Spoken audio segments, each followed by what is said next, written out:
अंतिम समय के भाव ही निर्धारित करते हैं हमारा अगला जन्म। हम तुमको पुरस्कार देना चाहते हैं। तुम जो चाहो मांग सकते हो।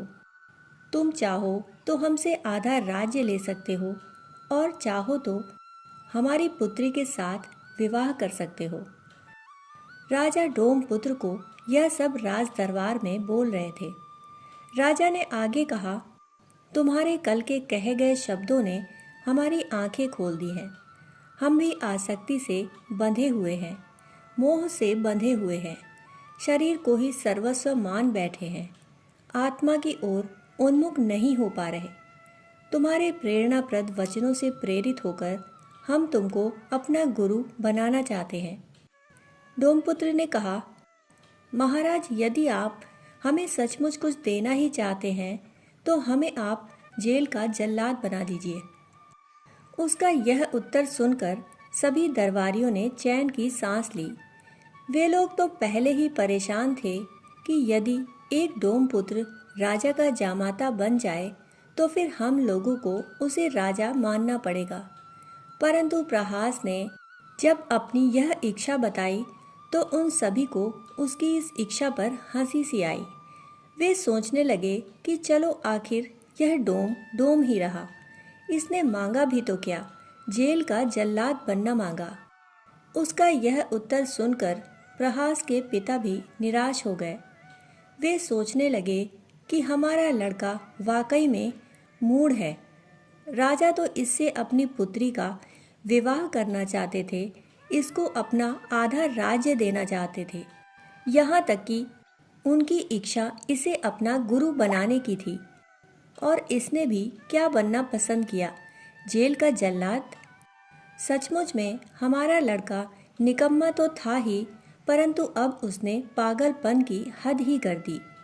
एक आस जगी थी कि यह कुछ बन जाता और राजा तो इसे अपना सब कुछ देने को तैयार भी थे, परंतु इसने वह सब ठुकरा दिया।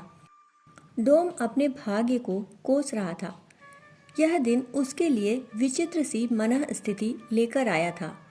जब दिन प्रारंभ हुआ तो उसका मन राजा के साथ हुई बातचीत के कारण सुनहले सपनों से भर गया था। उसे प्रातःकाल राजा ने स्वयं बुलाया था और उसके पुत्र की प्रशंसा आरंभ कर दी थी। राजा ने उससे कहा था, तुम्हारा लड़का बड़ा ज्ञानी है, गुणी है, गुणवान है। तुम्हारा सौभाग्य है कि तुम्हारे घर में इसने जन्म लिया। डोम को महाराजा द्वारा उसके लड़के की प्रशंसा करना कुछ समझ में नहीं आया, परंतु राजा के शब्दों से वह आह्लादित हो उठा था। इस घटना से एक दिन पूर्व डोम को नगर से बाहर जाना पड़ा था। उसने नगर कोतवाल से छुट्टी मांगी और कहा, हम कार्यवश बाहर जा रहे हैं, आज रात की चौकीदारी नहीं कर पाएंगे। कोतवाल ने कहा, तुम ना कर पाओ तो ठीक है, किसी को लगा देना, हम तुम्हारी छुट्टी मंजूर कर देंगे। डोम ने उस रात अपने स्थान पर अपने पुत्र को भेज दिया और उससे कहा, तुम्हें कुछ ज़्यादा नहीं करना है, बस जागते रहो कहना है। अगले दिन मैं लौट ही आऊँगा, तब मैं कार्य संभाल लूँगा। डोम अपने पुत्र को निकम्मा समझा करता था, परंतु उसे यह पता नहीं था कि उसका पुत्र एक उच्च स्तरीय आत्मा है। उसे पूर्व जन्म में ही अनेक आध्यात्मिक उपलब्धियां प्राप्त हो चुकी थी। उसने यह जन्म मात्र कर्मों के क्षय के लिए लिया है। जब वह चौकीदारी करने पहुंचा तो वह पिता की दी गई सीख भूल गया और पूर्व संचित ज्ञान के आधार पर उसने कहना शुरू किया, अरे मनुष्यों, जागो, अपनी आत्मा के प्रति सजग रहो। माया अनेक रूप लेकर ठग रही है। होश मत गंवाओ, आसक्ति को त्यागो, मोह को त्यागो और जागो। यथार्थ निद्रा मोह निद्रा है। मोह और आसक्ति की निद्रा का त्याग करो। ऐसा कहते हुए वह नगर की गली गली में घूमता रहा। उसके शब्दों को सुनकर राजा की नींद खुल गई। उन्हें डोम पुत्र की बातें बड़ी मधुर लगी। आत्मज्ञान की बातें, आत्मा का इतना सुंदर उल्लेख, जीवन का इतना गहरा दर्शन उन्हें बहुत अच्छा लगा। और इसी कारण उन्होंने डोमपुत्र को बुलवा भेजा। राजा ने डोमपुत्र से पूछा, क्या वह ये सब बातें कहीं से सीख के आया है?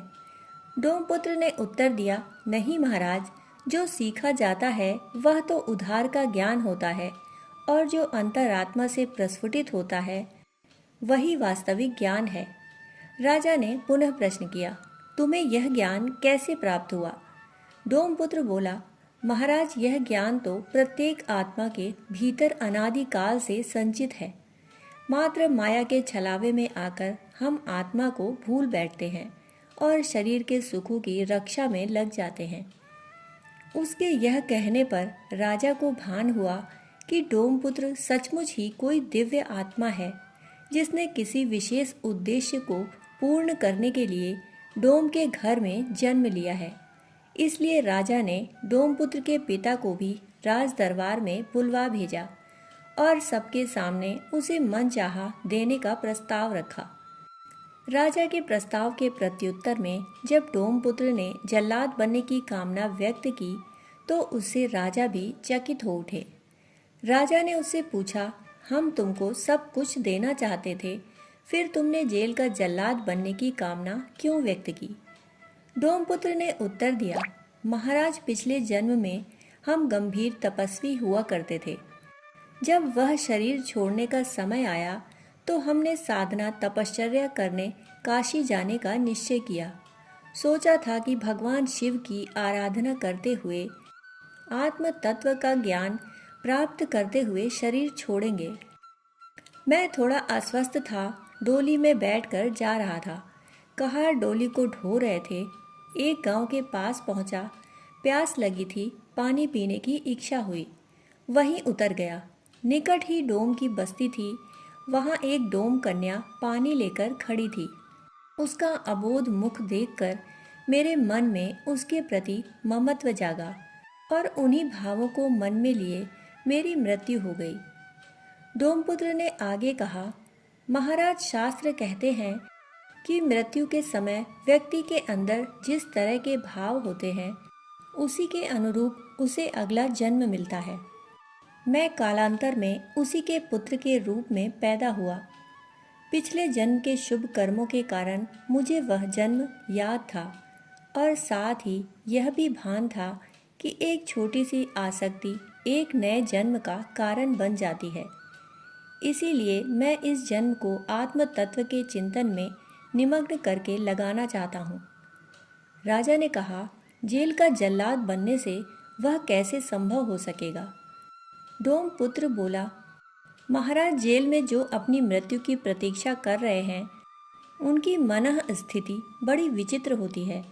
उनके अपराध बोध एवं आसक्तियाँ उन्हें पीड़ा देते हैं, मोह के बंधन प्रताड़ित करते हैं। हम समझ सकते हैं कि मृत्यु दंड प्राप्त कैदियों को जीवन कितना निराश कर रहा होगा, कितना दुखी कर रहा होगा, कितने अवसाद में वे जी रहे होंगे। ऐसे लोगों को हम बताएंगे कि जीवन में जो तुमसे गलतियां हुई हैं, जिन अपराधों के कारण तुम्हें सज़ा मिली है, उन्हें स्वीकारना और भोगना तुम्हारी नियति है। लेकिन इसके साथ यह भी सच है कि यदि तुम अब भी शुभ कर्म करना प्रारंभ करोगे तो अपने आने वाले समय को सुधार सकते हो। डोमपुत्र आगे बोला, महाराज, हम उन लोगों को बताएंगे कि शरीर के नष्ट होने पर जिसका नाश नहीं होता वह तुम हो, जिसका कभी जन्म नहीं होता न मृत्यु होती है वह तुम हो, जिसे फांसी लगाई जाएगी, जिसे फांसी लगेगी वह तुम नहीं हो, बल्कि यह शरीर है। यह ही तुमसे विदा लेगा, लेकिन तुम्हारी यात्रा आगे भी होगी। यहाँ तक तुम्हें अपनी मृत्यु को संवारने का मौका है। अंत भला तो सब भला। अगर मृत्यु का क्षण संभल जाए तो सब संभल गया। हम अपराधियों के अंदर विवेक जगाना चाहते हैं और उनके पास जो भी शेष समय है उसका नियोजन प्रायश्चित में विवेकपूर्ण चिंतन करने में करें, प्रार्थना में करें, ताकि अंत समय वे शांत मन से शरीर को छोड़ें। डोमपुत्र का उत्तर सुन राजा सहित राज दरबार में बैठे सभी लोगों की आंखें खुल गईं और वे सभी अपने अपने जीवन को सुधारने के प्रति सजग हो गए। दोस्तों, कहानी सुनने के लिए आप सभी का बहुत बहुत आभार। फिर मिलते हैं ऐसी ही अनोखी कहानी के साथ। तब तक के लिए धन्यवाद।